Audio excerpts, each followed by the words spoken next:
पुराने समय की बात है, जब राजाओं का शासन हुआ करता था और धर्म, सत्य और अधर्म के बीच संघर्ष हमेशा चलता रहता था। एक ऐसे ही राज्य में एक ब्राह्मण और उसकी पत्नी रहते थे। वे दोनों अत्यंत धार्मिक, शांत स्वभाव के और श्री राम में पूरी आस्था रखने वाले थे। पति का नाम विश्राम था और पत्नी का नाम था सती। सती अपने पति को भगवान का ही रूप मानती थी और उनकी सेवा को ही अपना धर्म समझती थी। उनके जीवन में भले ही सुख सुविधाएं अधिक नहीं थीं, लेकिन उनका आपसी प्रेम और भगवान में विश्वास बहुत गहरा था। दोनों मिलकर राम जी की भक्ति करते, पूजा पाठ करते और अपने जीवन को सच्चाई और साधना के मार्ग पर चलाते थे। राज्य का राजा एक न्यायप्रिय और धार्मिक पुरुष था, लेकिन उसके दरबार में एक मंत्री था जो अत्यंत कपटी और स्वार्थी था। उसका नाम था राक्षस। नाम भले ही प्रतीकात्मक हो, लेकिन उसके कर्म वास्तव में राक्षसी थे। वह राजा की आंखों में धूल झोंककर अपने स्वार्थ के लिए लोगों को फंसाता और निर्दोषों को झूठे इल्जाम में फंसाकर उनसे धन ऐंठता। वह हर उस व्यक्ति से द्वेष करता था जो सच्चा, धार्मिक और ईमानदार होता था, क्योंकि ऐसे लोग उसकी मक्कारी में बाधा बनते थे। एक दिन मंत्री की नजर विश्राम पर पड़ी। वह देखता था कि विश्राम और सती दरबार में नहीं आते, लेकिन प्रजा में उनकी बहुत इज्जत है। लोग उनके पास जाकर अपने मन की बातें कहते और राम नाम जप का ज्ञान पाते। मंत्री को यह बात पसंद नहीं आई। वह जानता था कि यदि ये लोग राजा के करीब आ गए तो उसका झूठ और छल पकड़ा जाएगा। उसने एक षड्यंत्र रचा। वह विश्राम पर चोरी का झूठा आरोप लगाकर उन्हें जेल भिजवाना चाहता था। मौका देखकर उसने एक योजना बनाई। उसने दरबार की तिजोरी से कीमती रत्न चुरवाए और चोरी का आरोप विश्राम पर लगा दिया। क्योंकि मंत्री का प्रभाव दरबार में बहुत था, राजा ने बिना गहराई से जांच किए मंत्री की बात पर विश्वास कर लिया और निर्दोष विश्राम को कारागार में डलवा दिया। जब यह बात सती को पता चली तो उनका संसार जैसे थम गया। एक तरफ उनका पति, जो सदाचार और भक्ति का प्रतीक था, अब झूठे आरोप में जेल में बंद था। दूसरी तरफ वह मंत्री, जो वास्तव में अपराधी था, खुलेआम दरबार में सम्मान पा रहा था। लेकिन सती टूटने वाली नहीं थीं।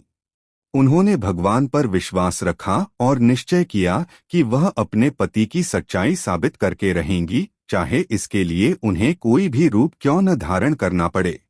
सती को अपने पति विश्राम की सच्चाई पर पूरा भरोसा था। उन्होंने जान लिया था कि यह सब मंत्री की एक गहरी चाल है। लेकिन अब सवाल यह था कि वह राजा तक अपनी बात कैसे पहुंचाएं। एक साधारण महिला होने के कारण उनका दरबार में कोई विशेष स्थान नहीं था और बिना प्रमाण के राजा तक पहुंच पाना असंभव था। रात दिन वह यही सोचती रहीं, क्या करूं, कैसे करूं, लेकिन उनके भीतर का साहस और अपने पति के प्रति अगाध प्रेम उन्हें हार मानने नहीं दे रहा था। एक दिन वह मंदिर में बैठी राम जी से प्रार्थना कर रही थी, हे प्रभु, आपने मुझे इस कठिन समय में डाला है। जरूर इसके पीछे कोई उद्देश्य होगा। आप ही मेरी राह दिखाइए। उसी क्षण उनके मन में एक विचार आया, अगर वह अपनी सच्ची पहचान छुपाकर किसी नृत्यांगना का रूप धारण करें तो शायद उन्हें दरबार तक पहुंचने का मौका मिल सकता है। उस समय दरबार में विशेष अवसरों पर नृत्यांगनाओं को बुलाया जाता था और उनके प्रदर्शन के बाद राजा उनकी बात ध्यान से सुनता था। यह विचार उनके लिए असहज था। उन्होंने कभी स्वयं को इस रूप में सोचा भी नहीं था। लेकिन जब बात पति की प्रतिष्ठा और सच्चाई की थी तो उन्होंने नारी रूप की मर्यादा में रहते हुए यह साहसी कदम उठाने का निश्चय किया। उन्होंने अपने कुछ आभूषण बेचे, एक नई साज सज्जा और वेशभूषा तैयार की और खुद को एक सुंदर, आत्मविश्वासी नृत्यांगना के रूप में प्रस्तुत करने की तैयारी शुरू कर दी। अब वह सती, जो पहले हर दिन राम नाम जप में लीन रहती थीं, अब दिन-रात नृत्य की कला सीखने में लगी थीं। उन्होंने पास के गांव की एक वृद्ध नृत्यांगना से कुछ दिन प्रशिक्षण लिया और अपने भीतर छिपी कला को जागृत किया। लेकिन यह सिर्फ नृत्य नहीं था, यह तो एक योजना थी, सत्य को सामने लाने की।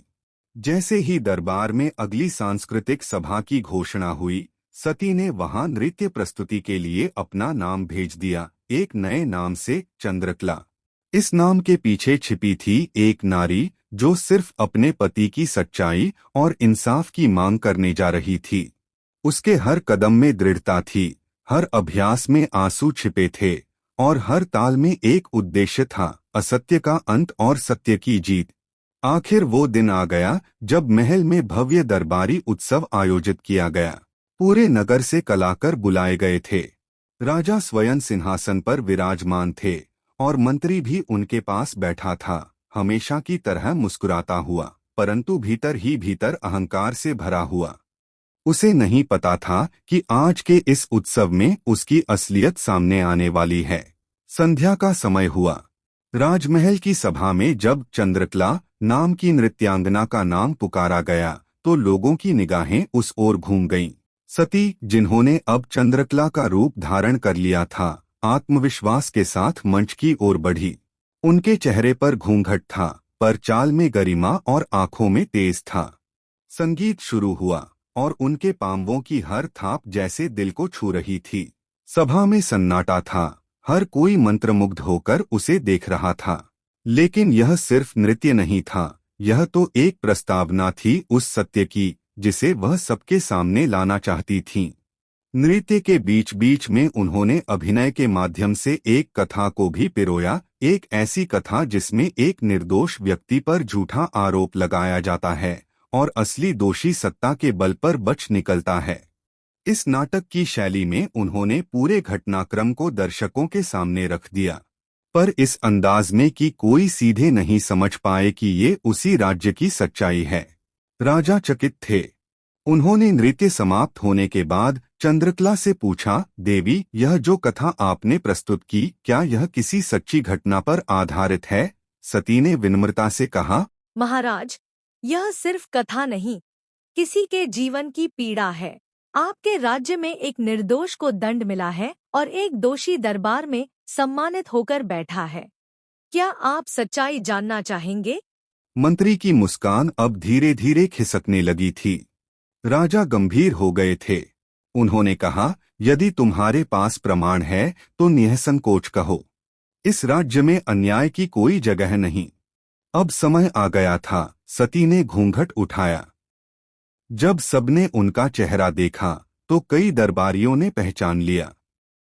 यह वही महिला थी जो दिन रात मंदिर में अपने पति की रिहाई के लिए प्रार्थना करती थी। उन्होंने राजा को सारी सच्चाई बताई, कैसे उनके पति विश्राम को मंत्री ने झूठे इल्जाम में फंसाया, कैसे उन्होंने सब खोकर यह रूप धारण किया ताकि सच्चाई आप तक पहुंच सके। राजा स्तब्ध रह गए। उन्होंने तुरंत मंत्री की ओर देखा और सख्त आवाज में कहा, यदि यह बात सत्य है तो इसका परिणाम भयावह होगा। सभा में गहरा सन्नाटा था। सबकी नजरें अब उस स्त्री पर थीं, जो कभी आम स्त्री थी, पर आज अपने साहस, समर्पण और बुद्धिमानी से पूरी सभा की आंखें खोल चुकी थी। राजा ने तुरंत मंत्री को आदेश दिया, इस पर लगाए गए आरोपों की गहराई से जांच की जाए। अगर यह दोषी सिद्ध होता है तो इसे उसके पद से हटाकर दंड दिया जाएगा। मंत्री घबराया हुआ था। उसकी चालाकी अब उसके चेहरे से साफ झलक रही थी। वह कुछ कहने ही वाला था कि तभी महल के एक प्रहरी ने भीतर आकर सूचना दी, महाराज, वह व्यक्ति जिसे वर्षों पूर्व चोरी के झूठे आरोप में बंद किया गया था, उसका सच अब सामने आ गया है। हमारे पास प्रमाण है कि वह निर्दोष है और चोरी की योजना मंत्री ने रची थी। पूरा दरबार हतप्रभ रह गया। राजा ने तुरंत मंत्री को बंदी बनाने का आदेश दिया। सती की आंखों में आंसू थे, पर वो आंसू दुख के नहीं, श्रीराम के प्रति आस्था और न्याय की जीत के थे। उन्होंने ऊपर देखा और कहा, रघुनंदन, मैंने तो बस आपका नाम जपा था।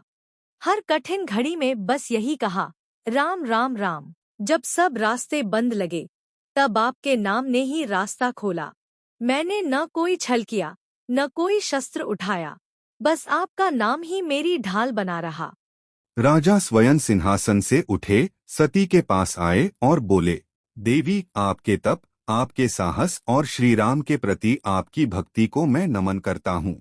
आपके पति को सम्मान सहित रिहा किया जाएगा और उन्हें दरबार में न्यायाधिकारी का पद दिया जाएगा।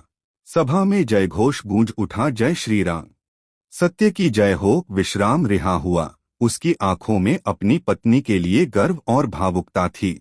उसने सती को प्रणाम किया और कहा, जिस स्त्री को समाज अबला कहता है वही आज मेरे लिए श्री राम का वरदान बन गई।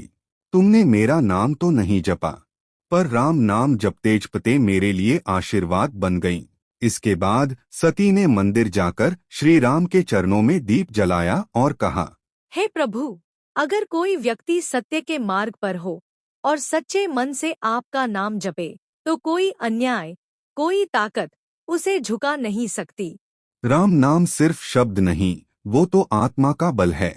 यदि जीवन में सुख, शांति, संतोष और मोक्ष की प्राप्ति चाहते हैं तो श्री राम नाम का जाप ही वह सरल और प्रभावशाली मार्ग है जो न केवल हमारे जीवन को सकारात्मक बनाता है बल्कि आत्मा को भी उन्नति की ओर ले जाता है। राम नाम एक ऐसा दीपक है जो हमारे अंतर्मन के अंधकार को दूर करता है और हमें ईश्वर की ओर अग्रसर करता है। यह कोई साधारण नाम नहीं है, यह साक्षात परब्रह्म का स्वरूप है जिसकी महिमा का वर्णन स्वयं देवताओं ने किया है। तो आइए इस कलयुग में इस सबसे सहज साधना का आश्रय लें। प्रतिदिन श्री राम नाम का जाप करें, अपने जीवन में इसकी दिव्यता को अनुभव करें और दूसरों को भी इसके महत्व से परिचित कराएं।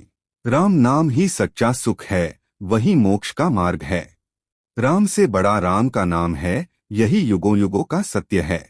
अगर आपको यह वीडियो पसंद आया हो तो इसे लाइक करें, शेयर करें और हमारे चैनल को सब्सक्राइब करें ताकि आप ऐसे ही और दिव्य ज्ञान की बातें सुन सकें।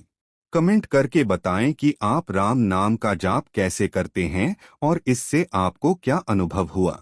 हर दिन प्रभु श्री राम का नाम लेकर अपने जीवन को प्रकाशित कीजिए। जय श्री राम।